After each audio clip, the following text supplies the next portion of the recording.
लगातार कोशिश करता हूँ। आज का दिन मेरे लिए थोड़ा सा मेरे ऊपर भारी होता है। एक नेता इस बात को कभी कहता नहीं है, क्योंकि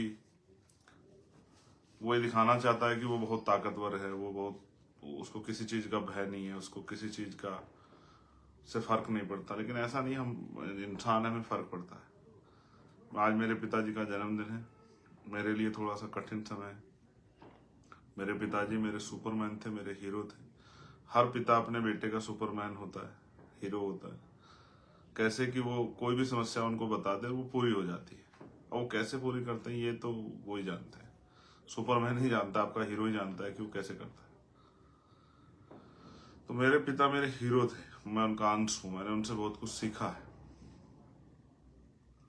आज उनका जन्मदिन है तो मुझे उनकी याद आती है। मैं उनको कोई बहुत सुख नहीं दे पाया, क्योंकि संघर्ष के दौर में था। जब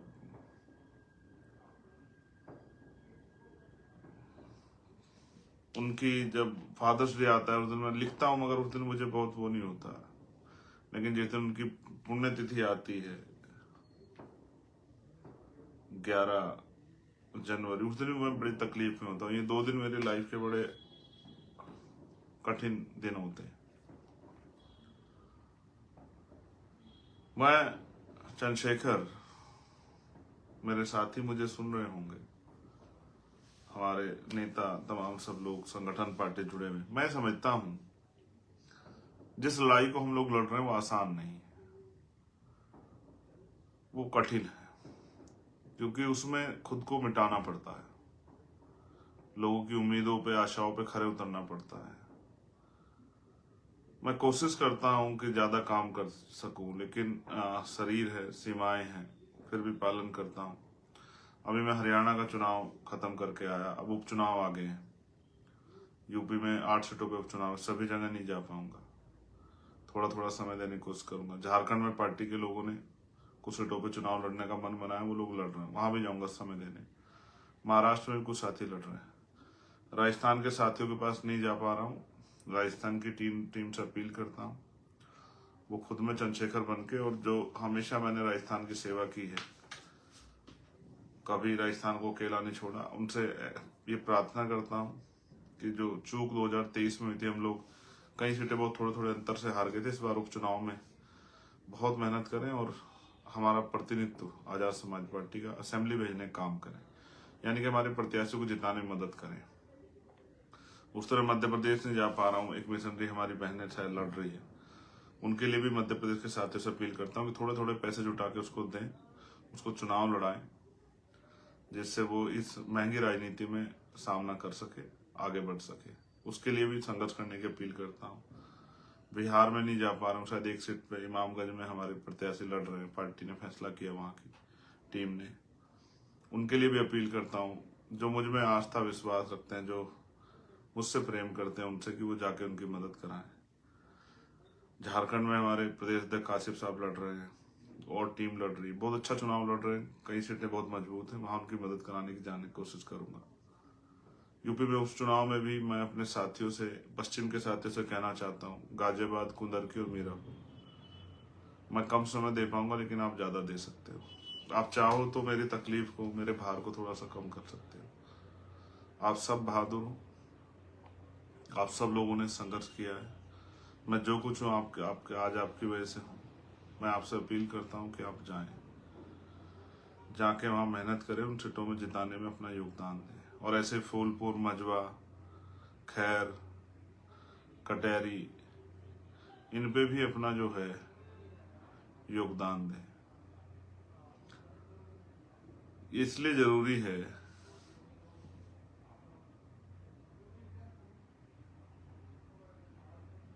कि वक्त किसी का इंतजार नहीं करता है। जो मौका उत्तर प्रदेश के साथियों को 2027 में आएगा, वो मौका उपचुनाव में इन विधानसभा सीटों पे आपके पास आ गया है।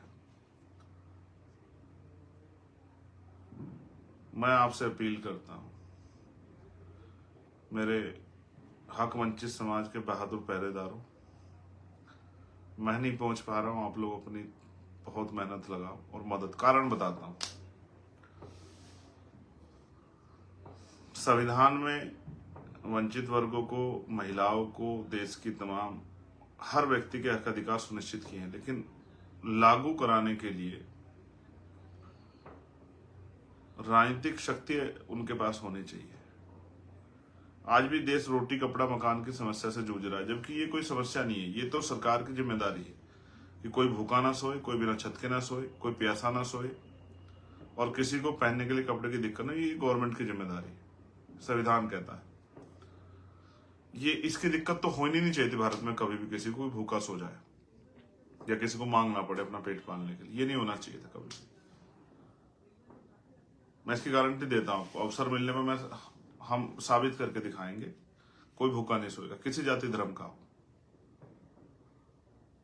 लेकिन और भी बहुत सारी चीजें, हिस्सेदारी की बात है। जैसे मैंने एक लेटर लिख के कहा है कि यूपी में, पहले लेटर यूपी का सार्वजनिक किया, लेकिन मैं उनको सभी स्टेट को भेज रहा हूं, सभी स्टेट के चीफ सेक्रेटरियों को। मैं जानना चाहता हूं SC ST प्लस OBC और मुस्लिम्स, जैसे यूपी में SC ST के कितने अधिकारी जो है, सेक्रेटरी, अंडर सेक्रेटरी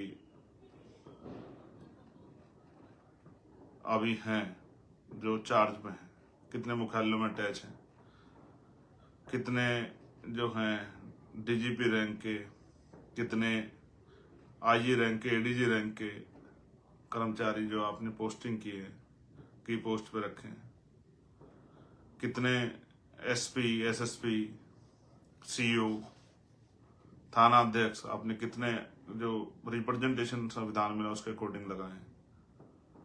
ऐसे ही आपने SDM, DM, तहसीलदार, ADM, कमिश्नर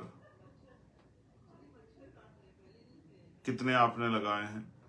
यही मांग मैंने चीफ सेक्रेटरी उत्तर प्रदेश से की, और मैं देश भर के सब लोगों से करूंगा, सब चीफ सेक्रेटरी करूंगा स्टेट के, और सेंटर से भी पूछूंगा कि उन्होंने अपने यहाँ क्या किया। मुझे आपने शादी ब्याह में बुलाने के लिए मेंबर ऑफ पार्लियामेंट नहीं बनाया। आपको भरोसा है कि वो अधूरा काम जो महापुरुषों का बच गया उसको चंद्रशेखर आजाद और ये सब साथी मिलकर करेंगे, और मैं भी उसी पे काम कर रहा हूँ। तो जैसे मैंने कहा, रोटी कपड़ा मकान सरकार की जिम्मेदारी है, लेकिन आज भी देश में बहुत बड़े पैमाने पर लोगों को साफ पानी पीने के लिए नहीं मिल रहा है। जब मैं गांव में जाके पूछता हूँ कि भाई बताओ, महिलाओं ने कभी हेलीकॉप्टर में घूमा है, हवाई जहाज में घूमा है, ट्रेन के AC वाले डब्बे में सफर किया, तो नाम मिलती है 100 में से 1000 में से कहीं एक हाथ उठ जाता है। आगे सरकारी नौकरियां नहीं है, निजीकरण हो रहा है लगातार। प्राइवेट सेक्टर में अभी भी कास्ट के आधार पर भेदभाव है। गरीबों के पास जमीन नहीं है, लोन बैंक उनको देते नहीं है। मैं 10 साल का भविष्य देखता हूं तो चिंतित हो जाता हूं कि क्या होगा।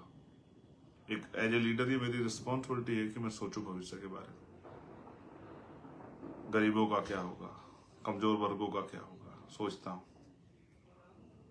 इसलिए कोशिश करता रहता हूं कि सार्थक कोशिश करके सरकारों को मजबूर किया जाए कि वो आपके हक अधिकारों को आप तक पहुंचाएं।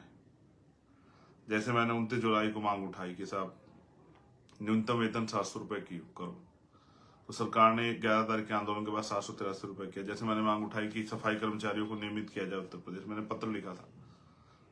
अब नियमितीकरण की कार्रवाई जो है आगे बढ़ रही है। और भी बहुत सारी मांगे मैंने, भोजन माता के लिए, आशा आंगनबाड़ी वर्कर्स के लिए, मैंने ग्राम चौकीदार के लिए, ग्राम रोजगार सेवक के लिए, मैंने PRD के जवानों के लिए, मैंने होमगार्ड के जवानों के लिए, पुलिस के लिए, उत्तर प्रदेश पुलिस के साथियों के लिए आवाज उठाई पार्लियामेंट में। जिसकी समस्या मेरे पास आ जाएगी मैं उसके लिए आवाज उठाऊंगा। मैंने इन जो कर्मचारी उनके वेतन वृद्धियों की मांग उठाई, नियमितीकरण की आवाज उठाई, ठेकेदारी सुविधा खत्म करने की मांग उठाई, उद्योग धंधे लगाने की मांग उठाई, समस्याओं खत्म करने की मांग उठाई। जैसे तो अब मैं वापस आता हूँ, संविधान, जो संविधान में प्रदत्त अधिकार है वो उनको पहुंचाने के लिए राजनीतिक शक्ति की जरूरत है, वो भी हमारे हाथों में है, वरना दूसरों के हाथों में तो बहुत दिनों से है। तब भी आपको अभी तक रोटी कपड़ा मकान की व्यवस्था नहीं हो पाई है। तो आप समझिए उनके राज में आप कितने आगे बढ़ सकते हैं। आप सोचे, मैं हरियाणा लड़के आया हूं, हरियाणा से मैंने बहुत कुछ सीखा। अलायंस हुआ, कुछ को अच्छा लगा, कुछ को नहीं लगा, लेकिन अलायंस हुआ तो साधन आए कि जो दिन में मैं 4 सभाएं कर पाता था, 2 सभा कर पाता था बड़े एरिया की वजह से, वहां 4 कर पाया। हम पे अपना नहीं है, लेकिन हमारे सहयोगी के सहयोग से, उनके हेलीकॉप्टर से हमने अपने कार्यकर्ताओं की रैलियां की, प्रत्याशियों की रैली की। आप जब अपने दम पे लड़ रहे हैं तो नहीं है हेलीकॉप्टर, कोई बात नहीं, तो पैदल करेंगे, क्या हो गया, गाड़ी से चलेंगे, टिकट लेके प्लेन का जाएंगे, वहां गाड़ी जाएंगे, क्या हो गया, तो इसमें कौन सा अपमान हो गया? जो हम हैं वो हैं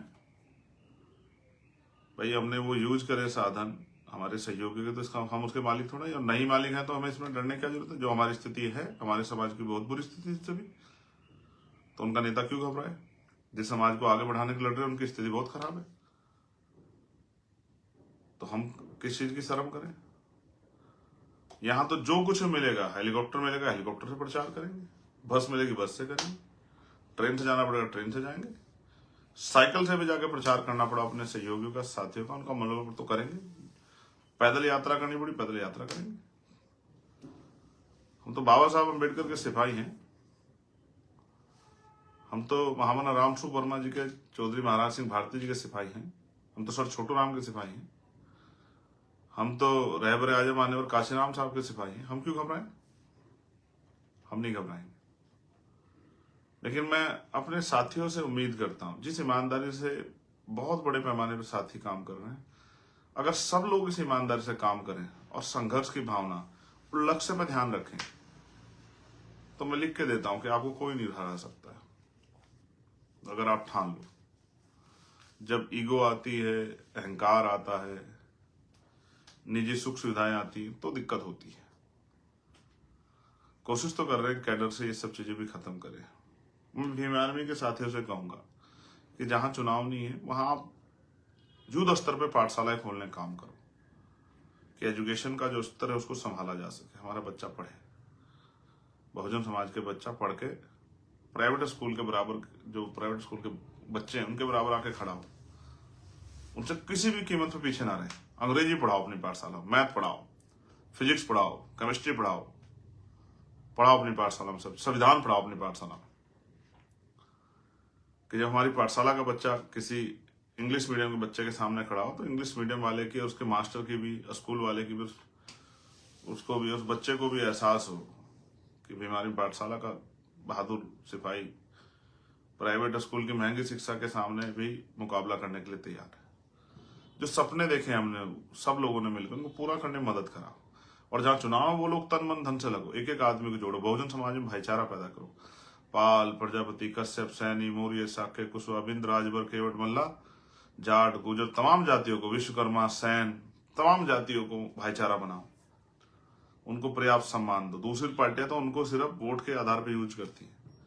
मुस्लिम भाइयों को आप उनको गले लगाओ, उनके मुद्दों पे लड़ो। कल मैं फतेहपुर जा रहा हूं, कानपुर फतेहपुर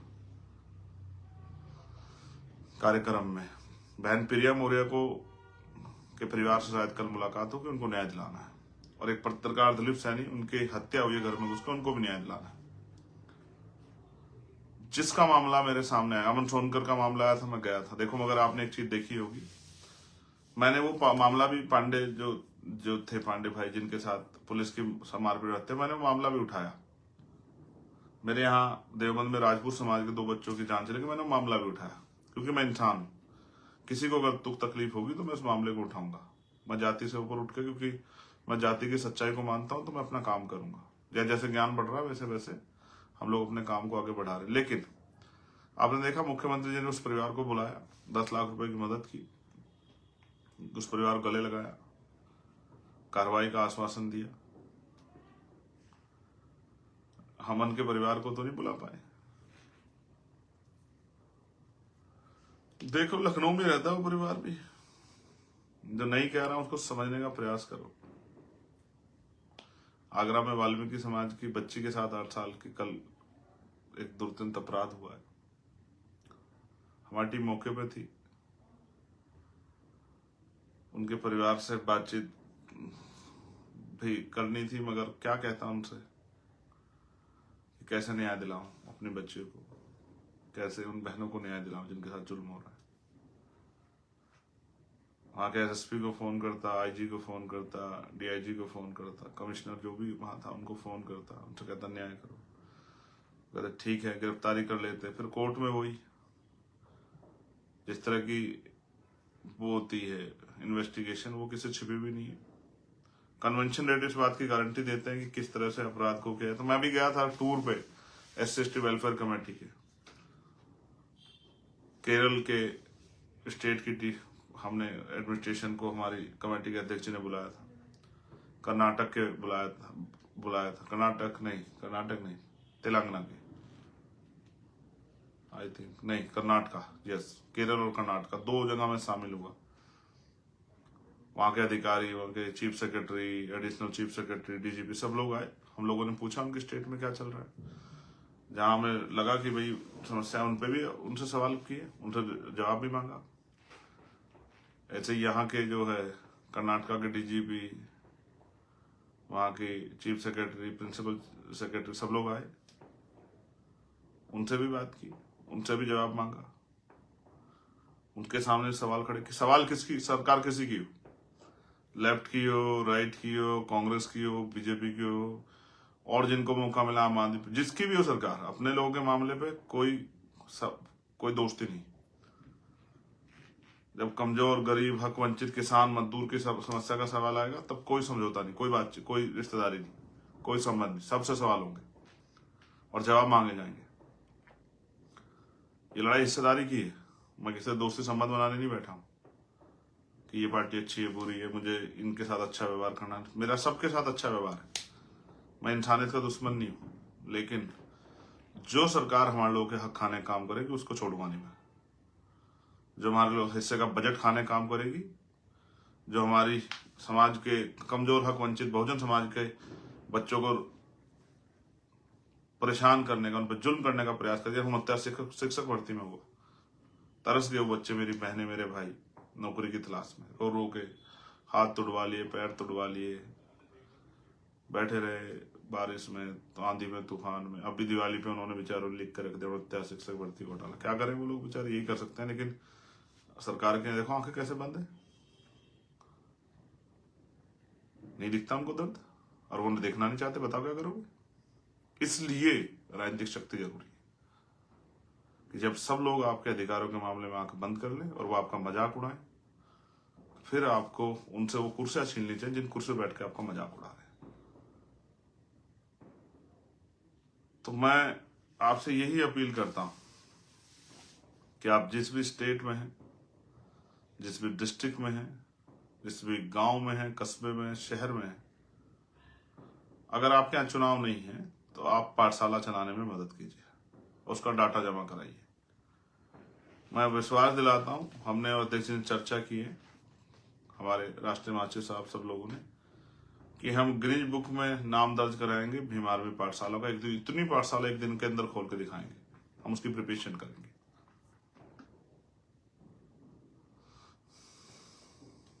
अपने माँ बाप की इज्जत किया करो, दोबारा नहीं मिलता है। अपनी माँ की बात माना करो, उसको सताया मत करो, उसका दिल मत दुखाया करो। अपने पिता की बात माना करो, अपने हीरो की। वो कभी आपको गलत रास्ते में ले जाते, कभी उनका अपमान वतन होने दो, इसके बारे में सोचो कि आपकी वजह से ना हो।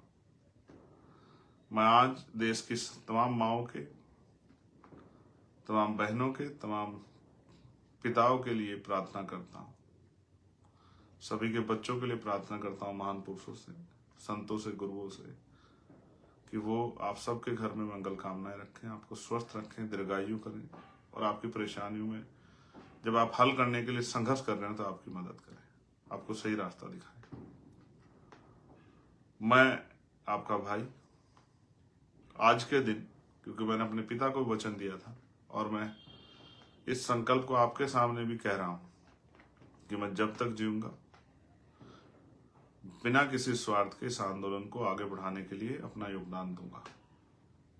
मौत भी मुझे आ जाएगी तो वो भी मेरा रास्ता नहीं रोक पाएगी, ना मुझे कोई खरीद सकता, ना रुका हूं, ना बिका हूं, ना झुका हूं, ना रुकूंगा, ना बिकूंगा, ना झुकूंगा। जब तक सांस है तब तक ईमानदारी से अपने काम करता रहूंगा। बाकी आपसे भी अपील करता हूं कि आप व्यक्ति के साथ हैं, विचारधारा के, आप ये भी तय कर लीजिए आप अपने महान पुरुषों का सपना पूरा करना चाहते हैं तो वो उसमें वो सपना चंद्रशेखर आजाद के साथ मिलकर, भीम आर्मी आजाद समाज पार्टी के साथ मिलकर भी आप पूरा कर सकते हैं। हम पे भरोसा कीजिए, हमारी मदद कीजिए। हरियाणा हम लोग इसलिए हारे कि हमारा संगठन वहां बहुत कमजोर था। उत्तर प्रदेश हम लोग इसलिए जीतेंगे उपचुनाव कि हमारा संगठन बहुत मजबूत है, हमारे लोगों ने दिन रात एक की है। पूरी लड़ाई संगठन के ऊपर डिपेंड करती है कि संगठन कितना मजबूत है, आपकी बात कहां तक जा रही है और उसको किस तरह से लेके जा रहा है।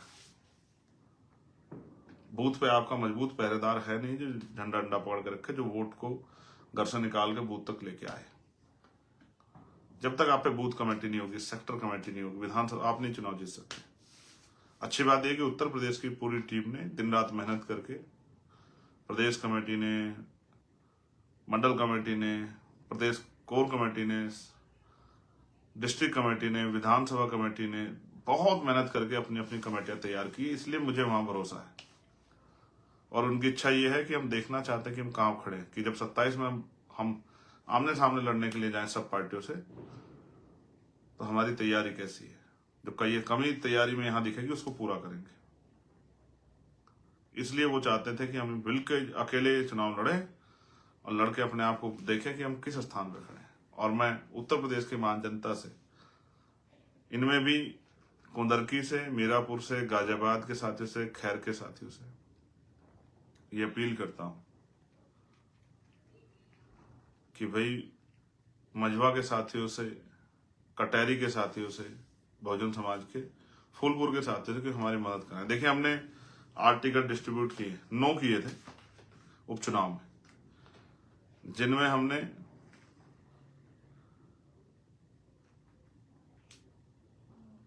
जो हमारे प्रत्याशी हैं, मैं वेस्ट से शुरू करूंगा। मीरापुर मुस्लिम समाज को हमने मौका दिया है, कुंदरकी मुस्लिम समाज को दिया है, गाजियाबाद पिछड़े वर्ग को हमने मौका दिया है, खैर में शेड्यूल कास्ट में वाल्मीकि समाज को हमने मौका दिया है, रिजर्व सीट है। सीसामऊ में हमने वाल्मीकि समाज को मौका दिया था लेकिन वो नॉमिनेशन कैंसिल हो गया। करहल में हमने वाल्मीकि समाज के साथी को मौका दिया, उन्होंने हिम्मत दिखाई कि हम लड़ेंगे, तो हमने कहा ठीक है, आजाद समाज पार्टी बहुजन समाज की पार्टी है, सारी जातियों को मौका मिलना चाहिए। मिल्कीपुर में हमने कोरी समाज के भाई को मौका दिया है और संगठन के साथ दिन रात मेहनत करा, भी वहां चुनाव नहीं हो रहा है। कटहरी में हमने शेड्यूल कास्ट के जाटव समाज के व्यक्ति को मौका दिया है और मंझवा में हमने मौर्य समाज को मौका दिया और फूलपुर में हमने मुस्लिम समाज को मौका दिया।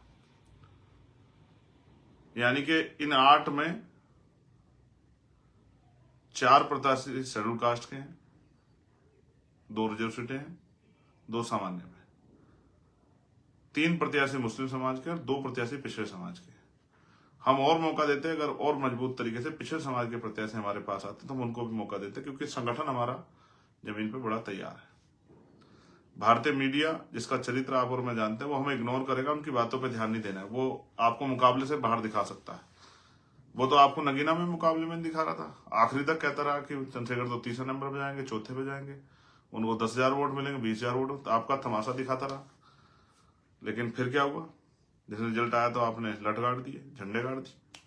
इसी तरह आप देखना यहां पर भी मैं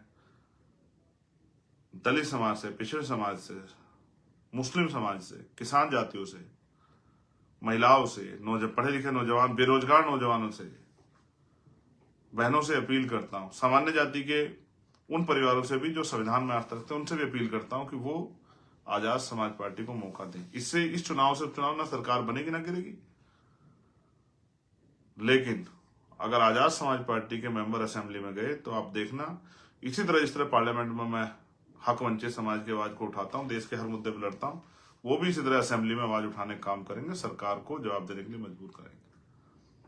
रही बात झारखंड महाराष्ट्र की, महाराष्ट्र में महाराष्ट्र की टीम अच्छा काम कर रही है, झारखंड की टीम भी अच्छा काम कर रही है। मैं जल्द उनके पास पहुंचूंगा और वहां जाके उनके लिए भी अपील करूंगा। आज का दिन मेरे लिए विशेष था, तो सोचा आपसे आज के दर्द को शेयर किया जाए।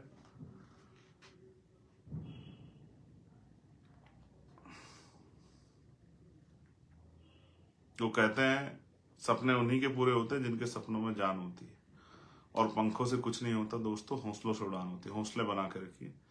भीम आर्मी ने आपको हौसले दिए हैं और मैं आजाद समाज पार्टी भीम आर्मी का छोटा सा कार्यकर्ता आपके हमेशा साथ खड़ा।